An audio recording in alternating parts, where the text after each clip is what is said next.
ॐ नमः माता पिता चरणं नमः विद्याप्रदायकं दीक्षामन्तरं गुरोरवन्दे वन्दे गुरुपद पुनः पुनः। धन्य कहो उस ग्राम को जहाँ होत हरि नाम, आई के आसन लीजिए सिया सहित भगवान सिया पति रामचंद्र भगवान की जय। शरणम प्रभु। परम आदरणीय हमारे आज की कथा को श्रवण करने वाले भक्त प्राणियों, आज फिर भी बड़ी खुशी की बात है कि हमारे हॉलैंड से गौ माता मंदिर से जरिए नया कथा का आरंभ होने जा रहा है। उससे पहले बता देना उचित समझता हूँ कि हमारे हॉलैंड में कल 6 आदमी का देहांत हुआ है कोरोना बीमारी के जरिए। तो मैं हर एक प्राणी और परिवारों को सहन शक्ति के लिए भगवान से यही प्रार्थना करता हूँ कि हे प्रभु, हमें इन परिवारों को सहन शक्ति दें और जो मरा हुआ है उनके आत्मा को शांति मिले। और खुशी की बात है कि हमारा भाई प्रेमचंद बुझावन जी ने बड़ी अति सुंदर नाच एक भेजी हुई है मेरे लिए मॉरिशियस देश से, शहर से। तो भैया प्रेमचंद बुझावन जी, मॉरिशियस में बहुत अच्छी नाच डांस होती हैं। आज वो बहन की डांस मैं अभी कथा के बाद में ज़रूर सब लोगों को दिखाने की मैं कृपा करूँगा कि आप लोग के मॉरिशियस में कितने अच्छे अच्छे नाचने वाली लोग हैं। और आज से कथा एक नया कथा शुरू किया जाता है, और नया कथा है कि हमारे हिंदू जातियों का कई पर्व हैं। कौन कौन पर्व हैं, यानी फेस दाखन, कि हिंदू का सब फेस दाखन मैं कोशिश करूँगा। आज से लगेगा 5-6 महीना, लेकिन मैं सारी कथा और यही कहूँगा कि ये सब पर्व आप लोग बना बना के अपने पास रखिएगा, भर के अपने पास कैसेट में धर लो। कभी आपसे पूछना तय नहीं पड़ेगा कि ये पर्व कब हैं, वो पर्व क्या है, उसका मतलब क्या है। हम लोग खाली जिस दिन पर्व रहे, अभी गुरु पूर्णिमा आ रही है रविवार को, तो हम लोग गुरु पूर्णिमा मनाएंगे। गौ माता मंदिर में भी गुरु पूर्णिमा सुबह ही से आरंभ होगा और दिन में रात तक हर एक को मौका रहेगा धार चढ़ाने के लिए और पूजा पाठी करने के लिए, जिसका फूल पान अच्छत हो दिन में रात में। और हम लोग गुरु पूर्णिमा की जा कर के दर्शन कर सकते हैं। तो गुरु पूर्णिमा शनिवार को मैं बताऊंगा, लेकिन आज से शुरू करूँगा जहाँ से हिंदू पर्व शुरू हैं और अंत करूँगा जहाँ से हिंदू पर्व का अंत है। तो सब चीज़ आप सुनने की महती कृपा करें। और जो हमारे ग्रंथ में लिखा हुआ है, ये है व्रत और त्यौहार। ये बुक का नाम है व्रत और त्यौहार। तो जितना व्रत और त्यौहार हिंदुओं का है, मैं कोशिश करूँगा आप लोगों को सुनाने के लिए। सबसे पहले अध्याय में है भारतीय संस्कृति। भारतीय संस्कृति का संपन्न विश्व में कोई निशानी नहीं है, इसलिए भारत पूरी दुनिया के गुरु के रूप में मानी जाती है और माना जाता है। कारण कि भारत ही से सभी उत्पन्न हुआ है, भारत में ही भगवान का अवतार हुआ गए, भारत से सभी पर्व चला है। तो इससे ये कोई शानी नहीं है। और ये है कि भारत में हमारे हिंदू धर्म का कथा हम प्रवचन करके समाप्त नहीं कर पाएंगे। तो इसी से ये भारत का हमारे जितना हिंदू जाति है और हमारे धर्म हैं और हम लोग भी जहाँ जहाँ तक हैं हम लोग भी भारतीय कहलाते हैं और भारत देश में आकर उपस्थित की भांति कहलाते हुए अपने पर्व को मनाते हैं।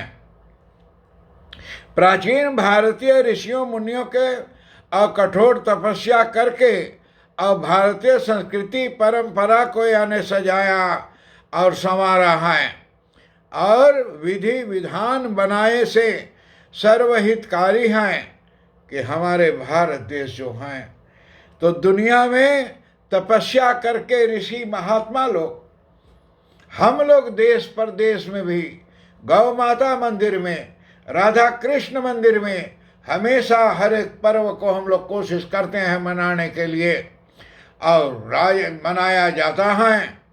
तो राधा कृष्ण मंदिर हर कृष्ण पक्ष के एकादशी को या त्रयोदशी को अब या करके अभिषेक करता है। ऐसे हमारे पर्वों का नियम का पालन चाहे सब के हम लोग ना कर सकी, सिर्फ एक के करी तो एक ही में हम लोग दुनिया में कल्याण मिलती है।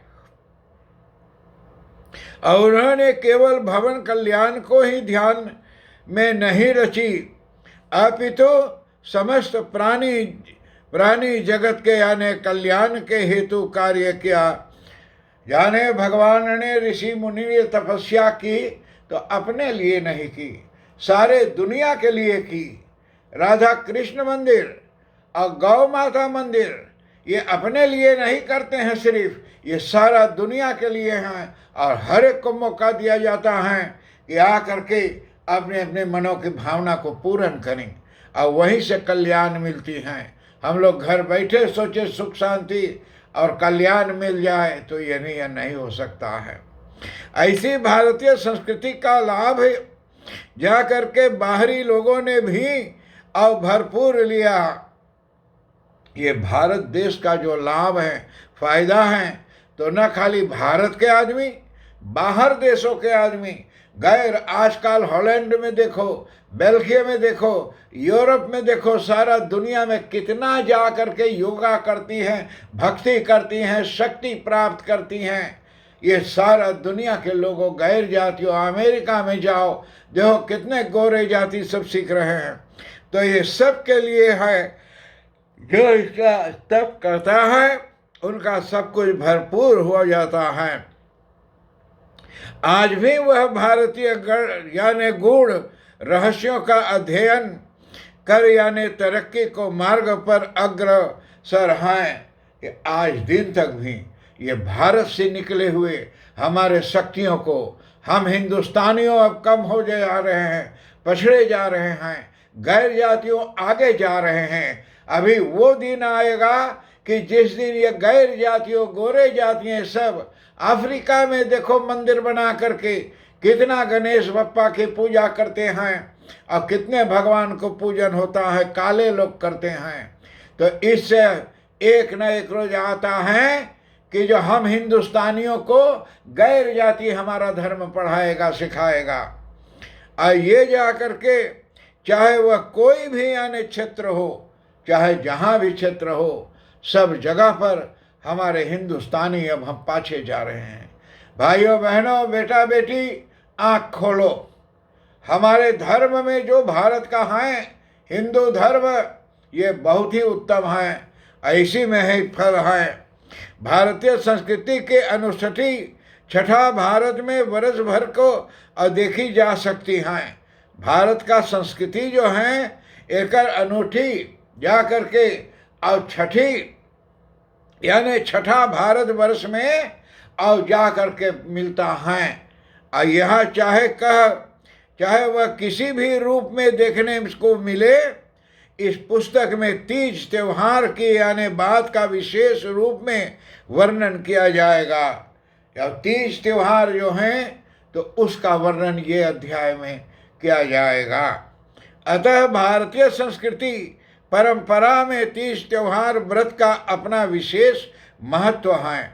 ये हमारे भारत देश में 30 त्योहार जो हैं, ये पहला अध्याय ये बहुत उत्तम ही हैं और महत्व नाम मात्र अथवा यानी औपचारिकता के लिए नहीं है कि जो आदमी धर्म से विरुद्ध है, विरुद्ध काम करता है, उनके लिए नहीं है, अपितु प्रत्येक 30 त्योहार व्रत अपना अपना जा करके अलग विशेष महत्व में और रखता है और इसके साथ ही यानी यह मानव कल्याण के लिए विशेष महत्वपूर्ण है। ये हमारे मनुष्य जाति के लिए बहुत विशेष महत्वपूर्ण है ये कथा। इसमें कल्याण की प्राप्ति होती है। भारत नदियों के लोगों कल्याणार्थ आकर के कार्य करता रहता है।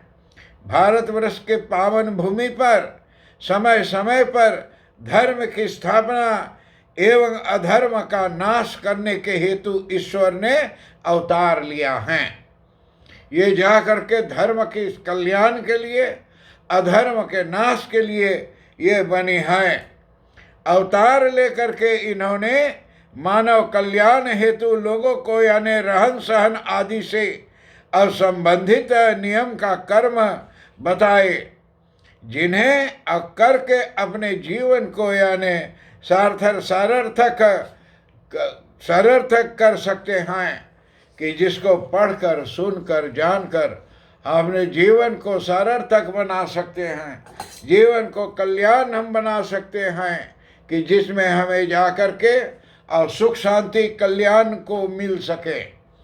और जैसे आप लोग को मालूम है कि गौ माता मंदिर से हम लोग कोशिश कर रहे हैं कि जितना हिंदू धर्म है ये गौ माता मंदिर और श्री राधा कृष्ण मंदिर मिल करके ये दोनों सुम्मत में बन करे हैं और मिल करके आप लोगों को जितना हिंदू पर्व है सब आप लोग के सामने लाएंगे कि आप देख सके, जान सके। और कई लोग कहते हैं कि ऐसा नहीं वैसा नहीं, लेकिन जो हमारे भारतवर्ष के ग्रंथ में और वेद शास्त्र में दिया गया है वो सब हम आपके सामने लाने की कोशिश करेंगे। आज का दिन जानिए 1 जुलाई 2020 में ये बुक आरंभ होता है और शायद ये बरस पास हो जाएगा। नया साल के बाद में ये ग्रंथ की हम समाप्ति के सीमा तक आएंगे। तो आज का कथा जो है तो यहाँ समाप्ति के सीमा के नज़दीक आ चुकी हैं। अगले बार फिर आप लोगों से मिलूँगा। आशा करता हूँ कि आप लोग ये 30 का कथा जो हैं अवश्य ही जा कर के ध्यान दें। फिर अगले बार आप लोगों से मिलूँगा। अगर कोई जांच पड़ताल बाकी रह गई हो आज की कथा में तो तार का नंबर 06-09-09-49 और आगे में हिंदू का कोई पर्व मैं डच भाषा में कहूँगा, कारण कि ढेर नौजवानों मेरे से आग्रह किए हैं कि पंडित जी प्रात इसे बेचे नीदरलैंड्स की यानी कि कुछ डच भाषा में भी आप कहें। मैं कहूँगा बेटा बेटी लोग आप लोग के लिए ही तो ये कथा आरंभ हुआ है। गौ माता मंदिर और राधा कृष्ण मंदिर इसीलिए हैं। राधा कृष्ण का मंदिर मालिक श्रीमान राजेश भगवंत जी हैं और गौ माता का तो आपका सेवक पंडित अनिरुद्ध गंगाराम पांडे। आज के लिए हर एक बड़ों को प्रणाम, छोटों को आशीर्वाद प्राप्त हो। ओम शांति शांति शांति। हरिओम।